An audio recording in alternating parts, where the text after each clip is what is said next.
श्री चंद्रशेखर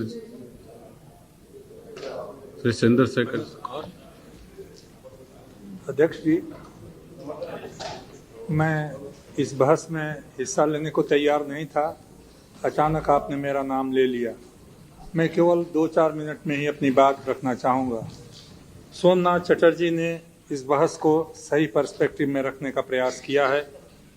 इससे पहले शिवराज पाटिल ने कुछ बिंदु उठाए, लेकिन 2-4 बातों का जवाब सरकार को देना चाहिए।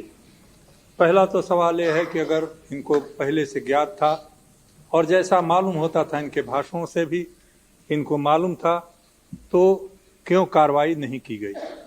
उस कार्रवाई न करने के लिए कौन लोग जिम्मेदार हैं? मैं बड़ी विनम्रता से गृह मंत्री जी से कहूँगा कि अगर वो कम बोलें तो ज़्यादा अच्छा होगा। यही निवेदन मुझे रक्षा मंत्री जी से भी कहना है। गृह मंत्री जी ने घटना के तुरंत बाद कहा कि संसद का कोई नुकसान नहीं हुआ। उस दिन तक 5 लोग हमारे मारे, 6 लोग मारे गए थे। संसद की मर्यादा को सारे विश्व में आघात पहुंचा था। सरकार की ओर से कहा जा रहा है हमें चारों ओर से सहानुभूति मिल रही है। क्या इस सहानुभूति के लिए हम अपने को बड़े मर्यादित समझते हैं? क्या ये हमारे लिए गौरव की बात है? आज तो 9 लोग हो गए जिनके परिवार के लोग सारी जिंदगी इस दुख को अपनाएंगे और न मालूम कैसे उसको झेलेंगे। क्या उनके लिए हमारे दिल में कोई जगह है या नहीं? यदि कोई एमपी नहीं मरा, कोई मिनिस्टर नहीं मरा, तो देश के लिए कोई खतरा नहीं हुआ, संसद के लिए कोई खतरा नहीं हुआ। और याद रखिए, उन्होंने वीरता दिखाई, उन्होंने धीरज दिखाई, उन्होंने संकल्प दिखाया, उन्होंने त्याग की भावना दिखाई। लेकिन अखबारों के जरिए जैसे सोमनाथ जी कहते हैं, हमें भी जो खबर मिली है उससे ऐसा लगता है ये सब कुछ इसलिए बच गया कि वो जो तार लगाए हुए थे वो तार कार की टकराव से टूट गया और एक्सप्लोजन वो नहीं कर पाए। नहीं तो 6 की जगह पर 60 चले जाते, ये संसद चली जाती, इसमें से कितने सदस्य चले जाते। गृह मंत्री जी, इस बात को ध्यान में रखना चाहिए था आपको। न मालूम क्या इस सरकार को हो गया है, हर पद को अमर्यादित कर देने का जैसे इन्होंने संकल्प कर लिया। विरोध पक्ष भी हमारे एक मित्र जिनकी मैं बड़ी इज्जत करता हूं, उन्होंने कहा बुश ने सारे देश को एक कर दिया। क्या आपको याद है कि जिस समय वो घटना हुई 11 सितंबर को, बुश ने देश के सारे लोगों को, चाहे छोटे थे या बड़े थे, सबको न केवल निमंत्रित किया, जो लोग विदेश में थे उनको स्पेशल हवाई जहाज में बुला करके भेज करके बुलाया था। मैं जानता हूं आज सारी बुद्धि, सारा ज्ञान, सारी राष्ट्रभक्ति, सारा देश प्रेम न हमारे इधर के बैठे हुए साथियों के अंदर है, लेकिन जो दूसरे लोग भी चुने गए हैं उनको भी कुछ देश के बारे में मालूम है, उनको भी इस देश के बारे में थोड़ी पीड़ा है। क्या उनकी ओर आपको ध्यान देने का अवसर नहीं मिला? इतने दिनों के अंदर 5-6 दिनों में आपको यह अवसर नहीं मिला? मान लीजिए हमारे जैसे लोग जो किसी पार्टी के नेता नहीं हैं, यहाँ पर तो बड़ी पार्टियों के नेता हैं, उनसे भी बात करने का आपको अवसर नहीं मिला। क्यों नहीं मिला? किस कारण नहीं मिला? कौन सी सिक्योरिटी की कमेटी बैठती है आपकी कैबिनेट की? कौन से कैबिनेट के लोग बैठते हैं? वो रक्षा मंत्री जिनको एक दिन अकारण आप इस्तीफा दिलवाते हैं, दूसरे दिन अकारण वापस ले लेते हैं, जिनके नाम पर संसद नहीं चलती, वो देश की सुरक्षा के बारे में बात कर सकते हैं। सोमनाथ चटर्जी उसके बारे में बात नहीं कर सकते, मुलायम सिंह नहीं कर सकते। एरना रायडू को बुलाया होगा शायद, वो नवादा के नवडा क्या कौन वो है, वो जो गुट है राजग, उसके सदस्य। मुझे आपसे निवेदन ये कहता हूँ, भाषण तो मैं नहीं देता हूँ, मैं तो कभी कभी भाषण देता हूँ, अभी अध्यक्ष महोदय ने कहा तो बोल रहा हूँ। लेकिन याद रखिए, इस प्रशस्ति गान से आप लोग कोई इतिहास नहीं बना रहे हैं। इस सरकार को जो कमजोर है, निर्णय की कमजोर सरकार है, उसको और कमजोर बना रहे हैं। इनके निर्णय को मत चापलूसों में और समर्थकों में थोड़ा ही अंतर होता है। आप समर्थक होने की कोशिश कीजिए। There is very thin line between friends and flatterers. Don't try to flatterers of this government. ये स्थिति ऐसी नहीं है। आज मैं बड़े विनम्र शब्दों में कह रहा हूँ, स्थिति भयंकर है। लड़ाई की बात वो लोग करते हैं जिन्होंने कभी लड़ाई के बारे में सोचा नहीं। इसी संसद में मैंने अकेले कहा था कि मत कहो प्रशंसा के शब्द आज अणुबम का देश होने के कारण अणुशक्ति का आपने बड़ा घोष किया था। आज हम और पाकिस्तान दोनों बराबर हैं। हम पहले उनको नाश कर देंगे या वो हमको पहले नाश कर देंगे। वीरता अच्छी लगती है कहने में, लेकिन लड़ाई बड़ी बुरी होती है भोगने में। लड़ाई की बातें बंद कर देनी चाहिए। जिस विश्व जनमत की बातें बड़े जोरों से हमारे विदेश मंत्री करते थे, विश्व जनमत की बातें हमारे लोग करते थे, कहाँ गया वो विश्व जनमत? आज के अमेरिका के मंत्री के बयान से आपके सारे हौसले पस्त हो गए। पता नहीं वो लड़ाई आप कर पाएंगे या नहीं, लड़ाई की बातें आप चलेंगी या नहीं। अमेरिका का एक बड़ा आदमी कहता है आज पाकिस्तान आपसे सहयोग करने के लिए तैयार है, आप अपनी सारी सूचना उसके पास दीजिए। मैं नहीं जानता गृह मंत्री वो सूचना देने वाले हैं या नहीं। हम तीसरे देश के हस्तक्षेप को कभी स्वीकार करने वाले नहीं थे। आज खुलेआम हस्तक्षेप हो रहा है। सरकार उस पर मौन है, चुप है। क्या देश के मर्यादा के अनुरूप है? क्या अमेरिका के अखबारों में इस संसद के ऊपर हुए आक्रमण के बारे में कोई चर्चा हुई है? वो चर्चा हुई है तो कितनी हुई है? जो पीड़ा, जो वेदना और जो सहयोग का उत्साह आपने दिखाया था, क्या उसका शतांश भी अमेरिका की ओर से आज दिखाया जा रहा है? मुझे उनसे कोई लड़ाई नहीं, कोई उनसे झगड़ा नहीं, लेकिन सब लोग अपने देश के लिए जीते और मरते हैं। उनको चाहिए आज मदद अपने पड़ोसी देश की, जिसको आप अपना दुश्मन कह रहे हैं, क्योंकि लड़ाई उनके किनारे उनकी हो रही है। उनके सहयोग से वो अपने विजय प्राप्त करने की कोशिश कर रहे हैं। हम आगे आगे बढ़ करके उनको सहयोग की बातें करके अपने को छोटा दिखाने के अलावा और कुछ नहीं कर रहे हैं। उनके सामने अपने को छोटा दिखाना, विपक्ष के सामने अपने को बहादुर बताना, देश की जनता को भ्रम में रखना, चाहे वो कारगिल की लड़ाई से लेकर के अभी हमारे मित्र ने कहा शांति का देश है भारत, और इसीलिए आप गए थे लाहौर में। 5000 वर्षों के अपने इतिहास में, स्वर्णिम इतिहास में, जब दुनिया में भारत सबसे समृद्धशाली और शक्तिशाली देश था, हम कभी अपनी फौजों को लेकर के विदेश में नहीं गए। दोस्तों से मैं अपने अध्यक्ष महोदय निवेदन करना चाहूंगा, सभ्यता और संस्कृति की बात करने वाले लड़ाई की बात इतनी आसानी से मत करो। लड़ाई खतरनाक खेल होती है, और उस खतरनाक खेल को खेल करके न केवल आप इस देश का नुकसान करेंगे,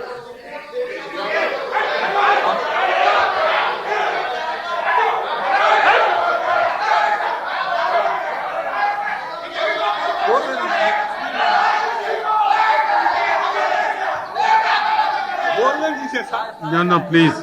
No. What is it? Mr. Yadav, please. No, please. Mr. Yadav, please. Mr. Yadav, please.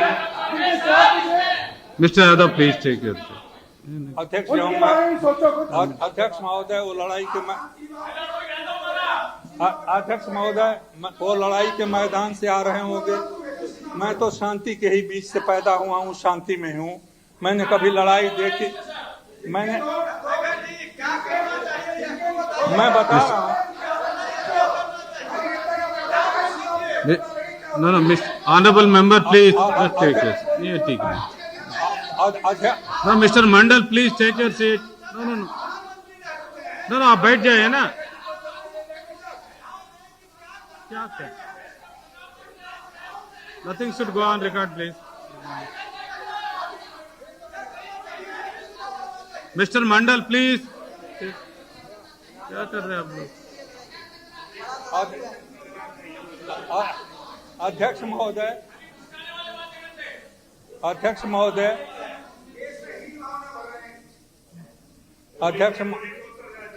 अध्यक्ष महोदय, मेरा पहला सुझाव तो ये है, अध्यक्ष महोदय मेरा पहला सुझाव ये है कि अगर इन सदस्यों को सद्बुद्धि दे सकें कि संसद में किस। Madam please take your seat. क्या कर रहे थे?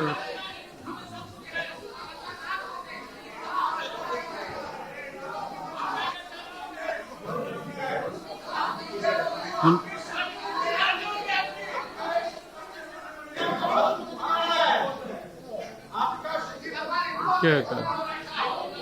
Madam please take your seat. अध्यक्ष महोदय ये हमसे लड़ लें, अध्यक्ष महोदय ये हमसे लड़ लें, लेकिन मैं प्रधानमंत्री जी से कहूंगा कि आप पाकिस्तान से लड़ने की बात न करें। मैं ये बात कहता रहूंगा।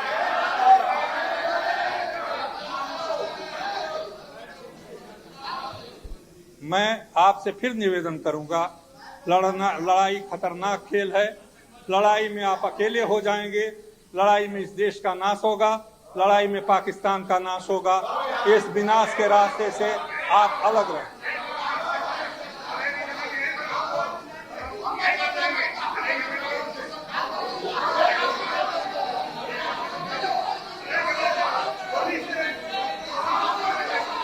No, please take your seat. आप क्या कर रहे हैं ना, मुझसे कह रहे। No please take your seat. हाँ बैठ जाए प्लीज। क्या कर रहे हैं आप?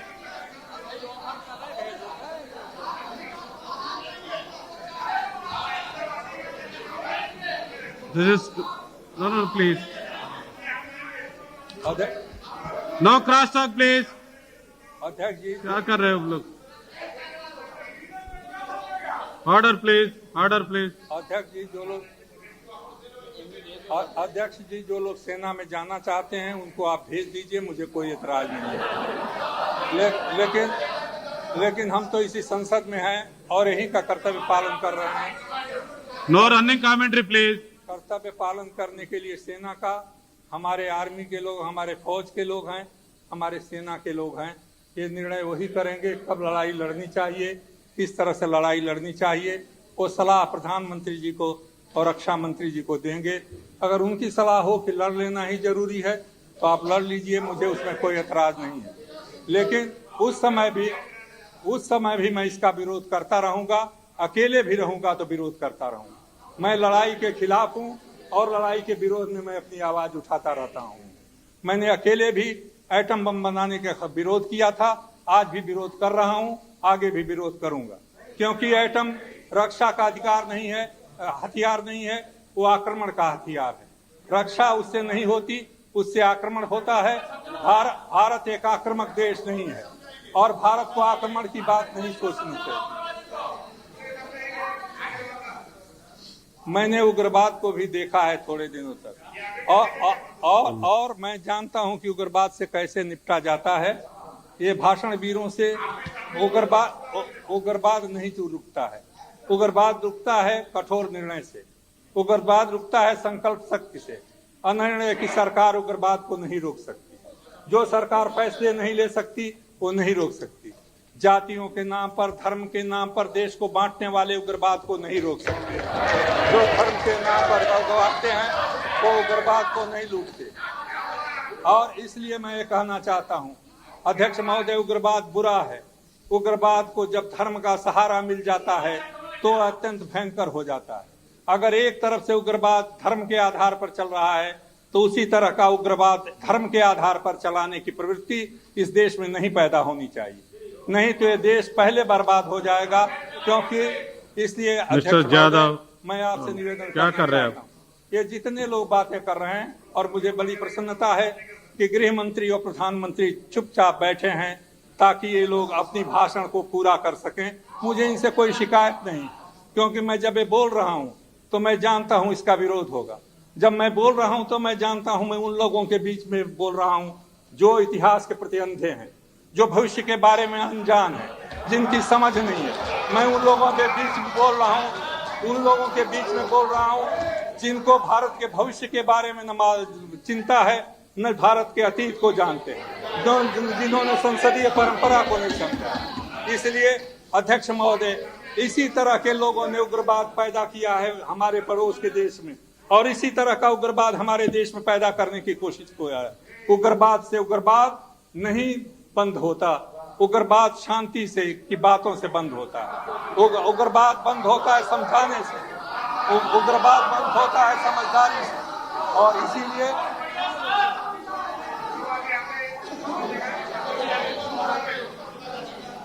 अभी हमारे मित्र अटल जी की शांति के प्रस्ताव को बड़ा समर्थन कर रहे थे। अब शांति शब्द से इन बेचारों को पीड़ा हो रही है। इसलिए मैं अध्यक्ष महोदय, मैं नहीं इसीलिए बोलना चाहता था कि अध्यक्ष महोदय, इसीलिए मैं बोलने के खिलाफ था, चुपचाप सुन रहा था। आपने बड़ी कृपा पूर्वक मुझे को बोलने का कहा इन सद्बुद्धि वालों से भगवान मेरी रक्षा करे, बस यही मुझे कहना है।